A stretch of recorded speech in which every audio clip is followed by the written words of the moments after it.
everyone. Welcome to Homeschool Happy Hour. If you are new to my channel, I'm Melody. I am the mom of 4 in our blended family of 6. Our oldest 2 attend public school and our younger 2 are homeschooled. I am so excited to share with you today some details about my very favorite curriculum that I've ever come across in any subject, Lightning Literature.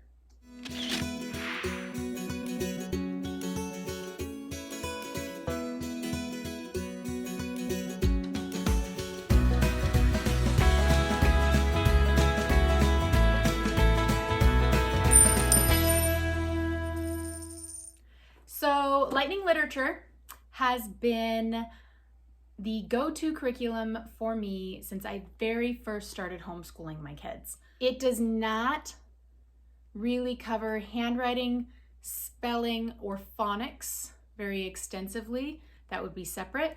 However, I feel like with a little bit of just parent attention to those subjects, you don't even need another curriculum to add to it.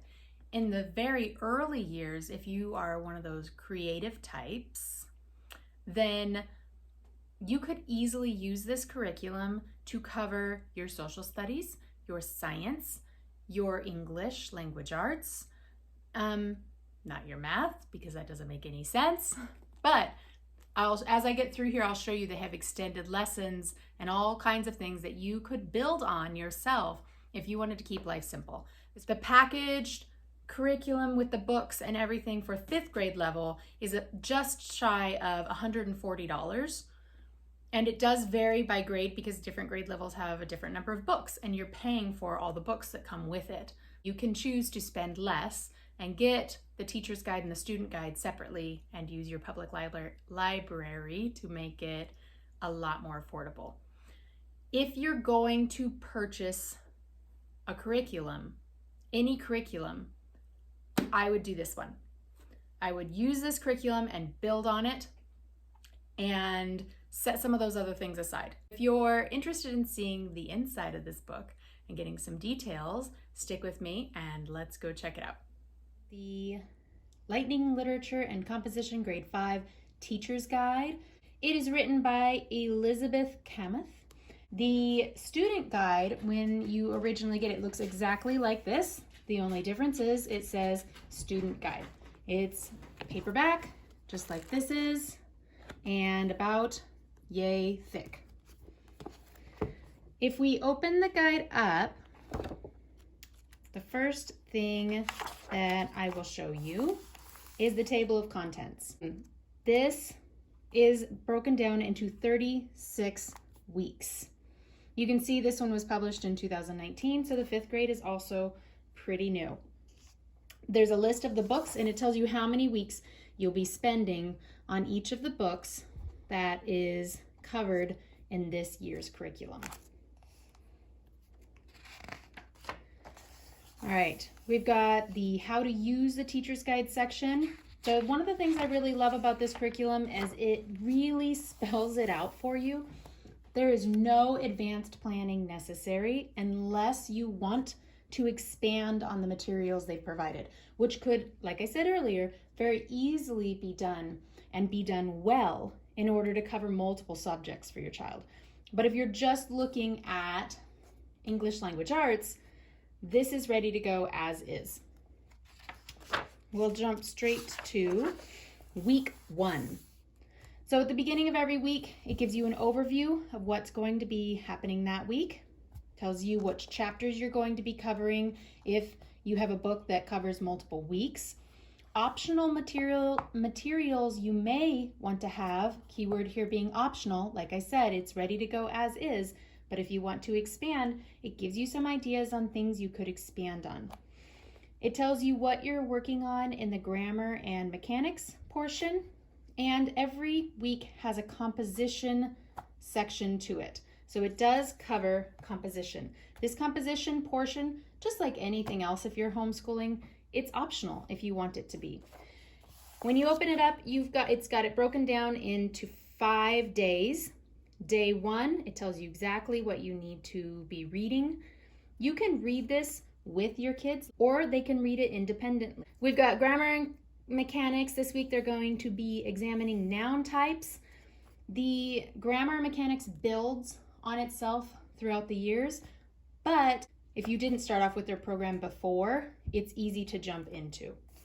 And then it has what your composition assignment is for that day. It really has it broken down into chunks for the kids. So they're not just given a huge assignment. Like it says right here, our composition is going to be writing a personal essay. It's not just going to say, okay, write a personal essay. She's going to break it down into really reasonable pieces with examples for you and for your student. We've got day 2. Again, they have comprehension questions. You've got your reading, your grammar and mechanics, your composition. And day 3, it's the same structure you can see over and over again. Reading, comprehension questions, grammar and mechanics, composition. Day 4, which since we have a 4-day, 3-day school week, we found it pretty easy to combine some of these days so that we can get it all done on our 3-day weeks as well, so that we're still following along with what week we should be on. Day 4 is the same thing. And then day 5 is optional. You can see it says today is a free day to use however you choose. Finish any unfinished work, review, explore some of the ideas below, or just take a day off of language arts.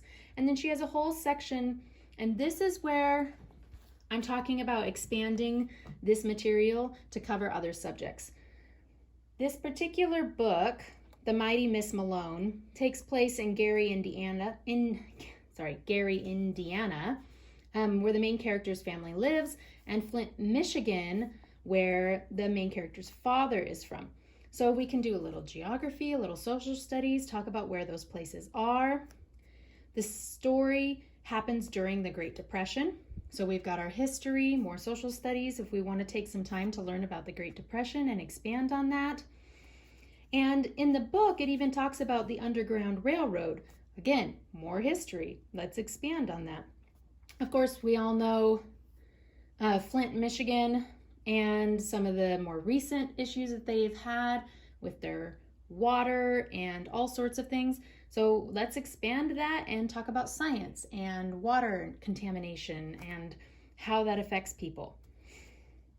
We have make an apple pie. All kinds of fun ideas that if you were so inclined, you could expand on easily with your student to get more out of this. So that was week 1. I'm going to skip straight to week 31. This is a week that we haven't done yet.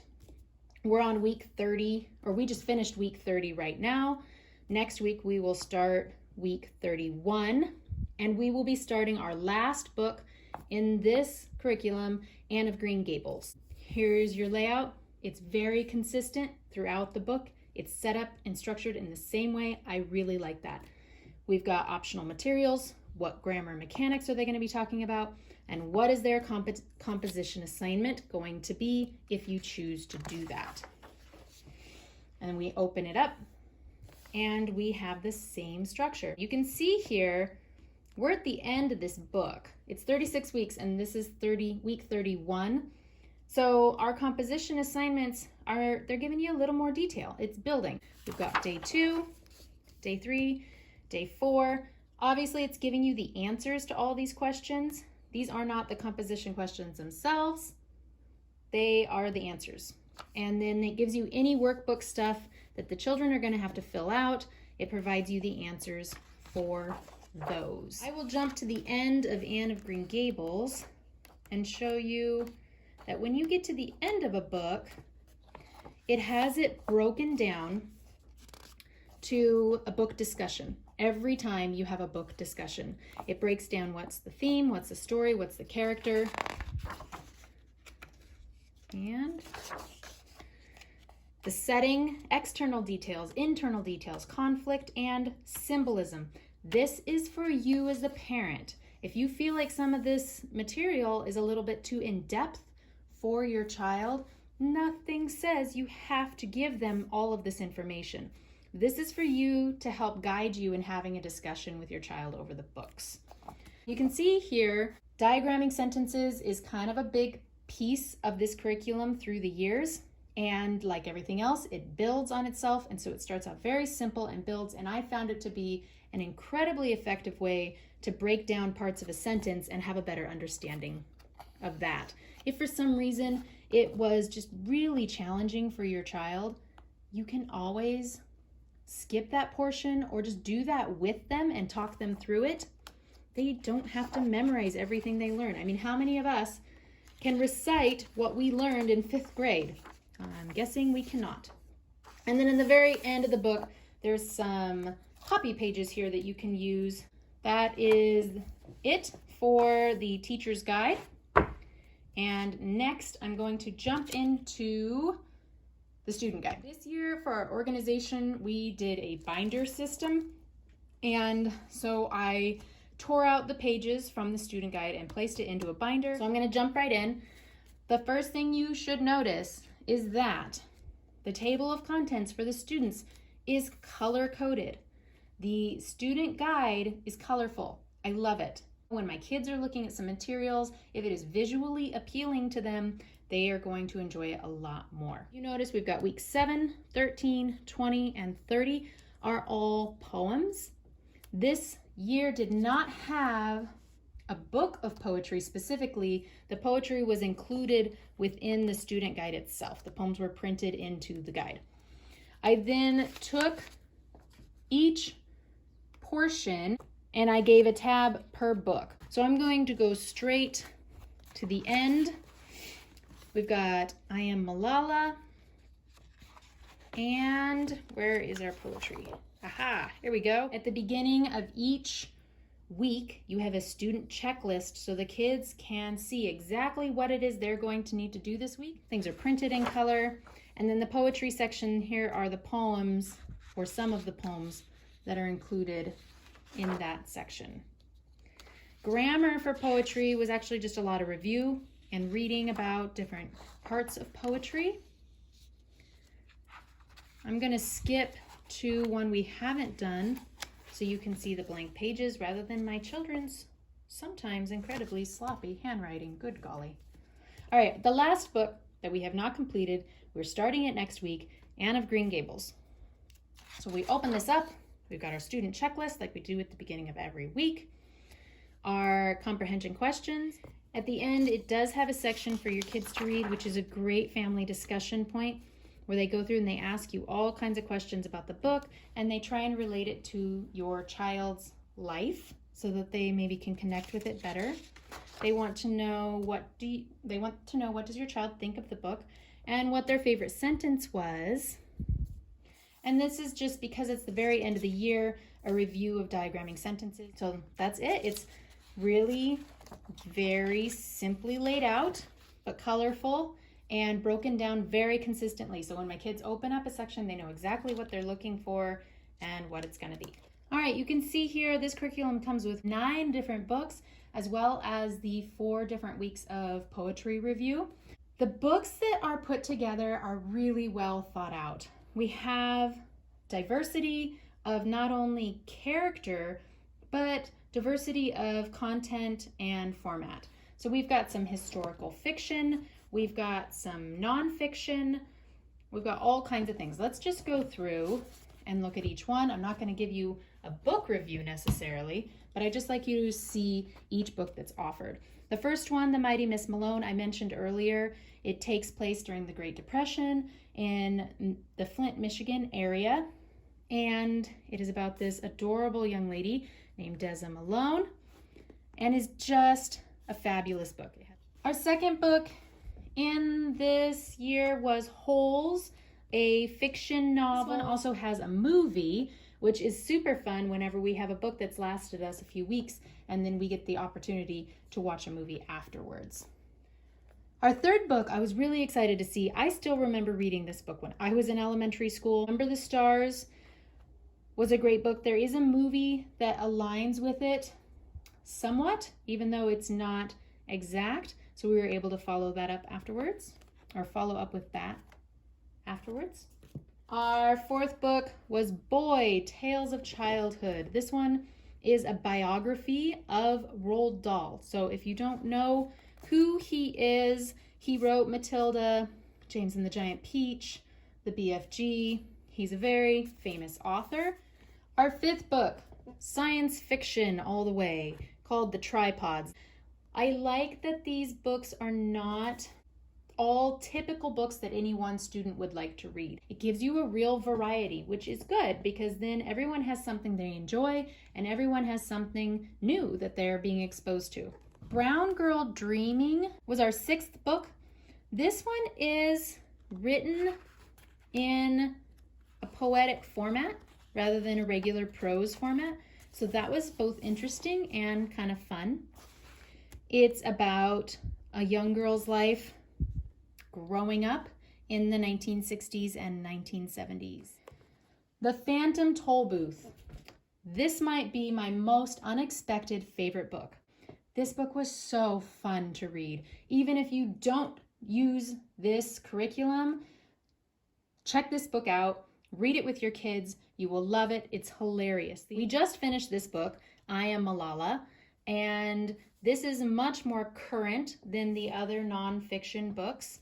This young woman, if you don't know who she is, was the woman who was shot in the head by the Taliban because she spoke up for the rights of all children, including girls, to be able to have an education. There is a documentary that goes along with this book that we watched afterwards that we enjoyed as well.